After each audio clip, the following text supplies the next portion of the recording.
Hello friends, कैसे हैं आप लोग। Welcome back to my channel commerce zone.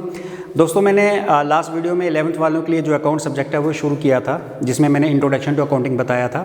तो आज का जो मैं वीडियो लेके आया हूँ उसमें मैं आपको बताऊँगा difference between book keeping and accounting, और साथ ही साथ कुछ बेसिक टर्म्स के बारे में अकाउंट्स की। तो गाइस, सबसे पहले बुक कीपिंग का मतलब क्या है। Book keeping means recording of all business financial transaction. जितनी भी हम बिजनेस में फाइनेंशियल ट्रांजैक्शन करते हैं, चाहे हम सेल कर रहे हैं, चाहे परचेज़ कर रहे हैं, चाहे एक्सपेंसेस हम कर रहे हैं, तो जितनी भी हम बिजनेस में जो लेन देन कर रहे हैं, ट्रांजैक्शंस कर रहे हैं, उनकी जो रिकॉर्डिंग है उसको हम बुक कीपिंग कहते हैं। तो गाइस, बुक कीपिंग और अकाउंटिंग में आपको हो गए कि दोनों सेम ही हो गए, बट थोड़ा बेसिक डिफरेंस दोनों में है। आज हम उसी के बारे में बात करेंगे। तो चलिए गाइस, शुरू करते हैं। गाइस, जो बुक कीपिंग है वो प्राइमरी स्टेज है हमारी। प्राइमरी स्टेज मतलब स्टार्टिंग स्टेज। स्टार्टिंग स्टेज में क्या क्या आता है गाइस, मैंने आपको बताया था। एक तो आइडेंटिफिकेशन आ गया। आइडेंटिफिकेशन का मतलब मैंने लास्ट वीडियो में बताया था कि पहचान करना कि कौन सी ट्रांजैक्शन बिजनेस है और कौन सी ट्रांजैक्शन नॉन बिजनेस है। तो हमें सिर्फ बिजनेस ट्रांजैक्शन का रिकॉर्ड लेना है। उसके बाद मेजर करना इन टर्म्स ऑफ रुपीज़ की, जो ट्रांजैक्शन में की उसकी मनी वैल्यू क्या है, उसको मेजरिंग कहते हैं। उसके बाद रिकॉर्डिंग करना। रिकॉर्डिंग का मतलब मैंने बताया था कि एक ही सारी ट्रांजैक्शन को एक ही जगह इकट्ठा कर लेना, जिसको हम क्या कहते हैं, नॉर्मली जर्नल कहते हैं। तो रिकॉर्डिंग करना और फिर क्लासीफाइंग करना। क्लासीफाइंग उसके बाद का जो स्टेप है, जिसमें हम क्या करते हैं कि एक एक तरह की जो ट्रांजैक्शन एक ही तरह की वो अलग अलग करते जाते हैं। जैसे सेल्स की हम अलग कर लेंगे, परचेज़ की हम अलग कर लेंगे, एक्सपेंस की हम अलग कर लेंगे, तो उसको हम क्लासिफिकेशन कहते हैं। तो ये सारी चीज़ें जो होती हैं, ये सारी चीज़ें होती हैं प्राइमरी स्टेज में गाइस। अब जो हमारी सेकेंडरी स्टेज है, इसमें क्या होगा, इसमें फिर उन सारी इंफॉर्मेशंस को हम समराइज़ करते हैं। समराइज़ मतलब टोटल करते हैं, फिर एनालाइज करते हैं। एनालिसिस का मतलब मैंने बताया था लास्ट वीडियो में कि प्रॉफिट या लॉस निकालना, ड्यूरिंग द ईयर हमें कितना प्रॉफिट या लॉस हुआ, और फिर कम्युनिकेट करते हैं। यानी अपने जो यूज़र्स हैं, जिसमें मैंने बताया था इंटरनल और एक्सटर्नल यूज़र्स, उनको हम वो सारी चीज़ें दिखाते हैं कि हमें साल भर में कितना प्रॉफिट या फिर हमें कितना लॉस हुआ। तो प्राइमरी स्टेज और सेकेंडरी स्टेज में यही फ़र्क है कि प्राइमरी स्टेज में क्लासिफिकेशन तक की सारी चीज़ें जो हैं वो प्राइमरी स्टेज में आती हैं। उसके बाद जितनी सारी चीज़ें हैं, जैसे समराइजिंग, एनालाइजिंग और कम्युनिकेटिंग, ये कहाँ पे आती हैं, सेकेंडरी स्टेज में। चलिए गाइस, दूसरा डिफरेंस क्या है, जूनियर स्टाफ और सीनियर स्टाफ। गाइस, जो जूनियर स्टाफ है, जूनियर स्टाफ किसको कहते हैं, जूनियर स्टाफ का मतलब हो गया हमारे क्लर्क वगैरह, ये क्लर्क होती है जूनियर स्टाफ। तो जो बुक कीपिंग है ये क्लर्क के द्वारा की जाती है। जितने क्लर्क्स होते हैं उनके द्वारा जो है वो बुक कीपिंग की जाती है, वो सारे रिकॉर्ड्स वही मेंटेन करते हैं, उनको हम बोलेंगे जूनियर स्टाफ। और सीनियर स्टाफ में कौन आ गया, सीनियर स्टाफ में सीएस वगैरह आ गए, चार्टर्ड अकाउंटेंट। चार्टर्ड अकाउंटेंट क्या करते हैं कि वो जितनी भी वो उन्होंने रिकॉर्ड मेंटेन किए हैं, क्लर्क्स वगैरह जूनियर स्टाफ ने जितने रिकॉर्ड्स मेंटेन किए हैं, उनको फिर एनालाइज करके, जो हमारा सीनियर स्टाफ है जैसे सीएज है, उनका काम यहाँ से शुरू होता है। यहाँ तक का काम किसका था, जूनियर स्टाफ का। उसके बाद सीए का काम है उसको समराइज़ करना, टोटल करना, फिर एनालाइज करना कि हमें प्रॉफिट हुआ है, लॉस, और फिर कम्युनिकेट करना। वो सीनियर स्टाफ यानी सीएस का काम है। ऐसा नहीं है कि जो सीनियर स्टाफ हो जूनियर स्टाफ वाला काम नहीं कर सकता, कर सकता है, बट जूनियर स्टाफ जो अपॉइंटेड है वो इसीलिए अपॉइंटेड है कि वो पहली चार चीज़ें जो हैं क्लासिफिकेशन तक, वो काम जो है जूनियर स्टाफ करेगा और सीनियर स्टाफ करेगा फिर उसको एनालिसिस वगैरह, समराइजिंग और फिर कम्युनिकेट यानी रिजल्ट को कम्युनिकेट करेगा, यानी इंटरनल और एक्सटर्नल यूज़ को बताएगा। अच्छा, बुक कीपिंग जो है रूटीन है। रूटीन मतलब हर रोज़, क्योंकि देखो जब हम कोई बिज़नेस कर रहे हैं गाइस, तो उसमें हर रोज़ सेल भी होगी, हर रोज़ परचेज़ भी होगी, हर रोज़ खर्चे भी होंगे। तो हमें हर रोज़ की जितनी ट्रांजैक्शन हुई उनका रिकॉर्ड बनाना ज़रूरी है। तो रूटीन का मतलब, क्योंकि हर रोज़ हमें सेल, परचेज़, एक्सपेंस होने हैं, तो उनका रिकॉर्ड बनाना ज़रूरी है। तो ये रूटीन नेचर है कि ये हर रोज़ करना ही करना है हमें। जो अकाउंटिंग है ये एनालिटिकल है। एनालिटिकल का मतलब हो गया यहाँ पे गाइस कि ये हर रोज़ करने की ज़रूरत नहीं है, क्योंकि रिकॉर्ड्स मेंटेन हो गए। एक महीने का रिकॉर्ड तो एक महीने के बाद उसको समराइज़ करना है, या 6 महीने के बाद उसको समराइज़ करना है, या 6 साल के बाद उसको समराइज़ एनालाइज करना है। तो ये रूटीन नहीं है, ये एनालिटिकल है, यानी रोज़ नहीं होता है। लास्ट, जैसे मैंने ये पहले भी बता चुका हूँ आज ही, IMRC। गाइस, ये जो मैंने लास्ट आपको वीडियोज़ में बताया था इंट्रोडक्शन टू अकाउंटिंग में, ये कुछ वर्ड्स के मीनिंग बताया थे, जैसे आइडेंटिफिकेशन का मतलब बताया था, पहचान करना, मेजरिंग, ये सारी चीज़ें मैंने बताई थी। तो गाइस, बुक कीपिंग में आइडेंटिफिकेशन, मेजरिंग, रिकॉर्डिंग और क्लासीफाइंग, ये सारा बुक कीपिंग के अंदर होता है। और अकाउंटिंग में क्या होता है, यहाँ से लेके, यानी ये भी और इसके आगे भी, रिकॉर्डिंग के बाद समराइजिंग, एनालाइजिंग और कम्युनिकेटिंग, तो ये सारा किसके अंदर होता है, अकाउंटिंग के अंदर। यानी बुक कीपिंग रिस्ट्रिक्टेड है यहाँ से लेके यहाँ तक, IMRC, identifying, measuring, recording, classification तक। लेकिन अकाउंटिंग ये भी करेगा, उसके आगे समराइजिंग, एनालाइजिंग और कम्युनिकेटिंग, यानी रिजल्ट को कम्युनिकेट यानी बताएगा भी। तो ये सारा काम आगे किसका है? अकाउंटिंग का। तो गाइज ये था इसका basic difference between book keeping and accounting. चलिए गाइज अब आगे करते हैं।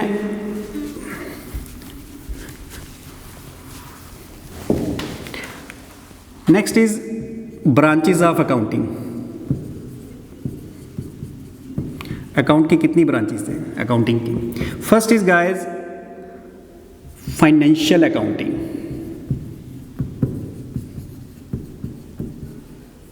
Second is cost accounting, and third is management accounting. ये इसकी ब्रांचेस हैं। अब हर एक का अपना अपना काम है, हर ब्रांच का अपना अपना काम है। जैसे फॉर एग्जांपल हम फाइनेंशियल अकाउंटिंग की बात करते हैं। फाइनेंशियल अकाउंटिंग में क्या होता है? फाइनेंशियल अकाउंटिंग में हमें साल भर में जो हमें प्रॉफिट कमाया या हमें लॉस हुआ, हम इसमें वो कैलकुलेट करते हैं। तो फाइनेंशियल अकाउंटिंग का क्या काम है? साल भर का प्रॉफिट एंड लॉस को कैलकुलेट करना। Cost accounting as the name suggest, इसमें कॉस्ट जो वर्ड है, कॉस्ट का मतलब कीमत। कोई भी चीज़ जिसकी कोई जो हम खरीदते हैं उसकी जो वैल्यू होती है उसको हम कॉस्ट बोलते हैं। तो कॉस्ट अकाउंटिंग में जैसे गाइस मान लो अगर मेरा किसी चीज़ का मैन्युफैक्चरिंग का काम है, फॉर एग्जांपल मान लो अगर मैं LEDs बनाता हूँ या TVs बनाता हूँ, तो मुझे रॉ मटेरियल ख़रीदना है, उसको असेंबल करना है, फिर पूरी LED बनानी है, तो और उसको फिर मार्केट तक पहुँचाना है। तो जो सारा इस दौरान रॉ मटेरियल की परचेज से लेके प्रोडक्ट बन गया और मार्केट तक पहुँचाया, इस दौरान जितना खर्चा आया, कॉस्ट अकाउंटिंग उसमें डील करता है। ये सारा कुछ किस में आता है? कॉस्ट अकाउंटिंग में। Right from purchase of raw material to finishing of product. तो जब भी हम किसी प्रोडक्ट की कॉस्ट निकालते हैं तो गाइस उसमें हर चीज़ देखी जाती है कि हमें सबसे पहले रॉ मटेरियल कितने का पड़ा, फिर हमारी वेजेस यानी फैक्ट्री में जो लोग काम कर रहे हैं या ऑफिस में जो एम्प्लॉइज़ काम कर रहे हैं उनका क्या खर्चा आया, फिर प्रोडक्ट को बेचने में क्या खर्चा आया। तो ये सारी चीज़ें कॉस्ट में इंक्लूड की जाती हैं। तो कॉस्ट अकाउंटिंग का काम यही होता है कि इन सब चीज़ों को इंक्लूड करके प्रोडक्ट की पूरी कॉस्ट निकालना, ताकि हमें पता चल सके कि भाई ये प्रोडक्ट की इतनी कॉस्ट है और अब हमें इसको कितने में बेचना है, तभी तो हम सेलिंग प्राइस को सेट कर पाएंगे, तभी तो हम बता पाएंगे कि सेलिंग प्राइस क्या होगा। तो ये इसका काम है कॉस्ट निकालना। और मैनेजमेंट अकाउंटिंग क्या है गाइस? मैनेजमेंट अकाउंटिंग का काम है डिसीजन लेना फ्यूचर के लिए, future course of action, company में क्या करना है, क्या नहीं करना है, कहाँ से परचेज करना है, अगर लोन चाहिए कहाँ से लेने हैं, कौन सा सोर्सेज है जो कंपनी को सस्ता पड़ेगा। ये सारी चीज़ें जितने भी डिसीजन होते हैं वो है काम किसका? मैनेजमेंट अकाउंटिंग का, जो मैनेज करती है। तो ये है आपकी ब्रांचेस ऑफ अकाउंटिंग। चलिए गाइस, आज मैंने आपको साथ ही कहा था कि मैं कुछ बेसिक्स टर्म्स आपको सिखाने जा रहा हूँ। इस पे सबसे ज़्यादा आपको ध्यान देना है, क्योंकि ये बार बार आपके पूरे थ्रू आउट द कैरियर जो आपने कॉमर्स में कब पढ़ना है, 11th 12th BCom वगैरह सब में यूज़ होंगी। तो गाइस चलो करते हैं इसकी बात अब बेसिक्स टर्म्स। चलिए गाइस, सबसे पहली जो बेसिक टर्म है वो है कैपिटल। अब गाइस कैपिटल किसे कहते हैं?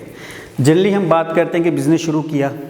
अब बिज़नेस ऐसे ही तो शुरू नहीं होता गाइस, उसमें पैसा लगेगा, है ना, एसेट्स भी लगेंगे। तो गाइस जैसे मैं एक एग्जांपल लेता हूँ कि राम ने बिज़नेस शुरू किया। अब राम बिज़नेस कैसे शुरू करेगा भाई? राम ने क्या करना है? पैसा लगाना है। तो राम ने क्या किया? कैश लगाया बिज़नेस में, पैसा लगाया। फिर सपोज करो कि राम ने एक बिल्डिंग खरीदी, तो वो बिल्डिंग भी उसके बिज़नेस में ही आ गई। ठीक है गाइस, उसके बाद सपोज करो उस बिल्डिंग के अंदर फर्नीचर चाहिए। बिल्डिंग मान लो एक शोरूम उसने खरीदा, उसको भी हम बिल्डिंग ही कहेंगे, प्रीमिसेस कहेंगे। तो अब उस शोरूम के अंदर उसने फर्नीचर भी तो लगाना है, तो अब उसने फर्नीचर लगाया। अच्छा, फर्नीचर भी लगा दिया गाइस। अब फर्नीचर लगा के करेगा क्या? हम जब कोई बिज़नेस शुरू करते हैं तो नॉर्मली हम क्या करते हैं? सेल और परचेज़ का होता है कि हम कहीं से माल खरीदते हैं, कहीं से स्टॉक खरीदते हैं, उसको आगे फिर कस्टमर को बेचते हैं। कोई 100 रुपये की चीज़ ली, आगे कस्टमर को 120 में बेची। बिज़नेस का नॉर्मली सेल परचेज़ ऐसे ही होता है। तो अब जो स्टॉक मैं खरीदूंगा, सपोज करो कि मैंने मोबाइल का शोरूम खरीदा है, उसमें मैंने फर्नीचर भी लगा दिया। अब मुझे मोबाइल्स भी तो खरीदने हैं ना कस्टमर को बेचने के लिए। तो गाइस जिस चीज़ का मैं बिज़नेस कर रहा हूँ या जिस चीज़ का कोई भी बिज़नेस कर रहा है, अगर वो चीज़ जो खरीदेगा उसको हम स्टॉक कहते हैं।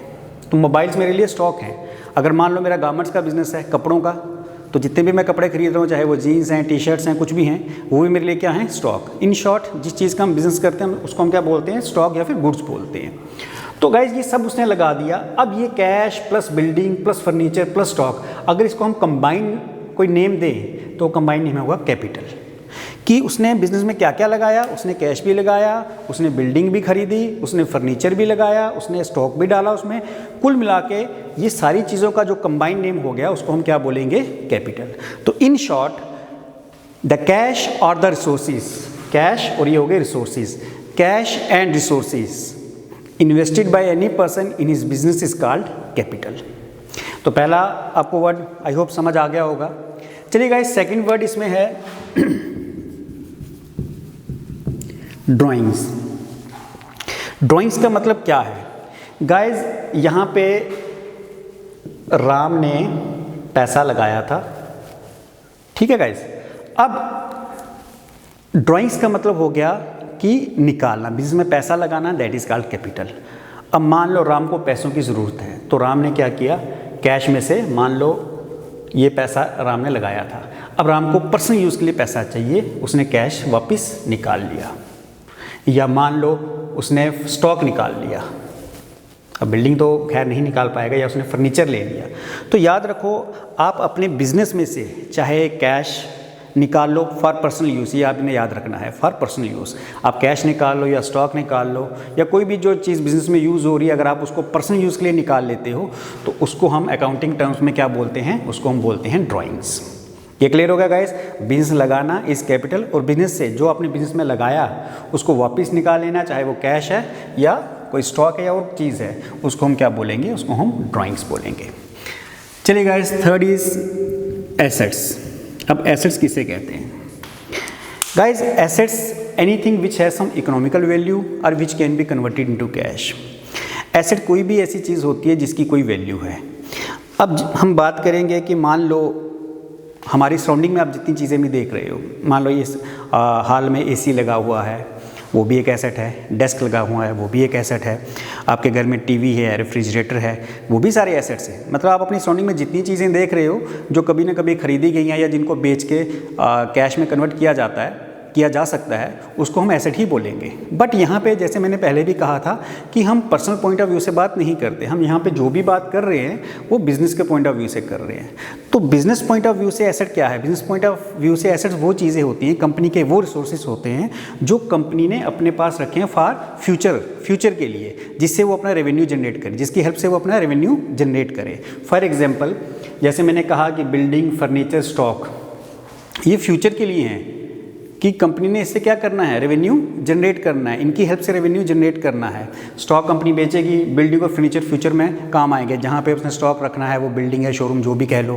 फर्नीचर भी वहीं पे काम आएगा, जहाँ पे आपने स्टॉक को बताना है, डिस्प्ले करना है, वो भी फर्नीचर है। तो स्टॉक एसेट्स का मतलब हो गया ऐसी कंपनी के ऐसे सोर्सेज जो कंपनी को फ्यूचर में रेवेन्यू मतलब इनकम जनरेट करने में हेल्प करते हैं। तो एग्जाम्पल्स ऑफ एसेट्स के एग्जांपल क्या हो गई? कोई बिल्डिंग है, जैसे मैंने अभी कहा। अब इनको अगर इंडिविजुअल नेम दिया जाए तो ये भी एसेट है, इंडिविजुअल नेम इसको दिया जाए तो ये भी एसेट है, इंडिविजुअल नेम दिया जाए तो ये भी एसेट्स है, इंडिविजुअल नेम दिया जाए तो ये भी एसेट है। तो anything which has some economical value. तो for example building, machinery, furniture and money more. लेकिन ये वो एसेट्स हैं जो हम बिजनेस में यूज़ कर रहे हैं। हम यहाँ पे जो भी बात करेंगे बिजनेस के पर्सपेक्टिव से करने वाले हैं। चलिए गाइस, एसेट्स आपने समझ लिया। Fourth is liabilities. अब गाइस, लाइबिलिटीज़ किसे कहते हैं? Liabilities are the obligations to pay some time in future, यानी आपकी वो कर्ज, लोन या देनदारी जो आपको फ्यूचर में पे करनी है। एज ए बिजनेस, जो बिजनेस है, कोई भी कंपनी, फर्म या कोई भी बिजनेस है, उसको कभी ना कभी लाइफ में पैसों की ज़रूरत पड़ती है। तो पैसों की ज़रूरत पड़ेगी तो किसके पास जाएगा? मोस्टली बैंक्स के पास जाते हैं। अब बैंक से जो आपने लोन ले लिया अपने बिज़नेस को एक्सपेंड करने के लिए, उसको हम क्या कहेंगे? लाइबिलिटी। या फिर एज ए बिज़नेस आप कई बार उधार में भी कोई चीज़ खरीदते हो, आपके पास पैसे नहीं है, आपने उधार में कोई चीज़ खरीद ली, अब आपको वो उधार भी चुकाना है, तो वो भी आपकी क्या है? लाइबिलिटी। तो guys liabilities in terms of cash और इन टर्म्स ऑफ सर्विस होती हैं। इन टर्म्स ऑफ कैश का मतलब हो गया कि आपने पैसा लिया है और आपको पैसा ही वापस करना है, और इन टर्म्स ऑफ सर्विस का मतलब क्या हो गया कि आपने पैसा लिया है लेकिन पैसा वापस नहीं करना, सर्विस देनी है। For example as a teacher मैं जब पढ़ाता हूँ, सपोज करो कि मैं किसी स्टूडेंट से एडवांस फीस सारी ले लेता हूँ। अब मुझे उस स्टूडेंट को फ़ीस वापस नहीं करनी, पैसा नहीं देना है, मुझे सर्विस देनी है। मतलब मैंने जो फ़ीस ली है, जिस पर्पज़ के लिए ली है, फॉर एग्जांपल उसको पढ़ाना है, उसका सिलेबस कंप्लीट कराना है, उसको एग्ज़ाम के लिए प्रिपेयर करवाना है, तो मेरी सर्विस उसके लिए वही है, तो मुझे उसको प्रिपेयर करवाना है, मुझे पैसा वापस नहीं देना। That is also is called a liability, क्योंकि मैं उसका एडवांस ले चुका हूँ और मुझे वो सर्विस अभी प्रोवाइड करनी है इन फ्यूचर में। चलिए गाइस, लायबिलिटीज़ भी आपको समझ आ गई। एग्जांपल ले लेता हूँ, जैसे कोई बैंक से लोन लिया हुआ है ना, कोई चीज़ goods purchase on credit, goods purchased on credit, आपने उधार में कोई चीज़ खरीदी, तो फ्यूचर में जो आपको पैसा वापस करना है या फ्यूचर में सर्विस देनी है, वो आपकी क्या है, लायबिलिटी है। चलिए गाइस, फिफ्थ की बात करेंगे, परचेजेस। अब गाइस परचेज क्या है? गाइस इसमें भी मैं कहूँ कि मैंने अपने लिए कोई मोबाइल ख़रीदा या मैंने अपने लिए कोई शर्ट खरीदी, गाइस ये भी तो परचेज़ है। बट अगेन, जैसे मैंने पहले भी कहा गाइस कि हम यहाँ पे जो भी चीज़ डिस्कस करेंगे बिज़नेस के पर्सपेक्टिव से डिस्कस करनी है। तो बिज़नेस में परचेज़ वो चीज़ नहीं है जो आपने खरीदी। जैसे मैंने कहा था कि राम ने बिज़नेस शुरू कर दिया, हमने बिज़नेस के पॉइंट ऑफ व्यू से देखना है। अब राम अपने लिए वो शर्ट खरीद रहा है या मोबाइल खरीद रहा है, हमें उससे कोई मतलब नहीं है, क्योंकि वो बिज़नेस की ट्रांजैक्शन नहीं है। तो फिर परचेज़ क्या है? तो गाइस परचेज़ बिज़नेस की वो ट्रांजैक्शन है, मतलब वो चीज़ है जो आपने खरीदी कस्टमर को बेचने के लिए। जैसे मैंने अभी एक एग्जांपल ली थी कि सपोज़ करो मैंने एक मोबाइल का शोरूम खोला है। अब मैं मोबाइल जो खरीदूंगा, मैन्युफैक्चरर से खरीदूं या फिर होलसेलर से खरीदूं, कहीं से भी जो मैं खरीदूंगा वो मेरी परचेज़ है, क्योंकि मैं उस चीज़ का बिज़नेस कर रहा हूं। तो जो चीज़ आपने खरीदी कस्टमर को बेचने के लिए, उसको टोटल में स्टॉक कहते हैं। नॉर्मली जब हम वो चीज़ खरीद रहे हैं तो उसको हम क्या बोलेंगे, परचेज़। तो याद रखना गाइस, जो चीज़ हमने खरीदी फॉर किसके लिए, कस्टमर को बेचने के लिए, उसको हम परचेज़ बोलेंगे। जैसे मैंने कहा मोबाइल का बिज़नेस, अब मान लो मेरा अगर फर्नीचर का बिज़नेस है तो मैं फर्नीचर खरीद रहा हूँ, उसको भी मैं क्या बोलूँगा, परचेज़ बोलूँगा। अगर मेरा मशीन्स का बिज़नेस है, मशीन्स खरीद रहा हूँ, उसको भी मैं क्या बोलूँगा, परचेज़ बोलूँगा। तो शॉर्ट में जिस चीज़ का हम बिज़नेस कर रहे हैं, अगर हम वो चीज़ खरीद रहे हैं तो उसको हम बोलेंगे परचेज़। और गाइस सेल्स क्या है? अब मैंने अभी कहा कि जो चीज़ मैंने खरीदी वो परचेज़, और वही चीज़ मैं कस्टमर को बेचूंगा तो सेल। अब आप बोलोगे कि सेल तो आप पर्सनल भी हो सकती है कि मैंने बाइक बेची। अगेन यहाँ पे बात वही है, हमने पर्सनल पॉइंट ऑफ व्यू से बात नहीं करनी, बिज़नेस के पॉइंट ऑफ व्यू से बात करनी है। और बिज़नेस के पॉइंट ऑफ व्यू से सेल आपकी वो होती है जिस चीज़ का बिज़नेस कर रहे हो, जो चीज़ आप अपने बिज़नेस के दौरान खरीदी है और उसको आप बेच रहे हो, उसको हम सेल बोलेंगे। तो आपने याद रखना है कि सेल क्या चीज़ हो गई, जिस चीज़ का बिज़नेस कर रहे हो। किस चीज़ का बिज़नेस कर रहा हूँ? मैंने कहा मैं मोबाइल्स का बिज़नेस कर रहा हूँ, तो खरीदा मोबाइल्स तो परचेज़ हो गई, और अगर वही बेचा तो हमारी क्या हो गई, उसको हम फिर सेल बोलेंगे। चलिए गाइस, नेक्स्ट स्टेप इज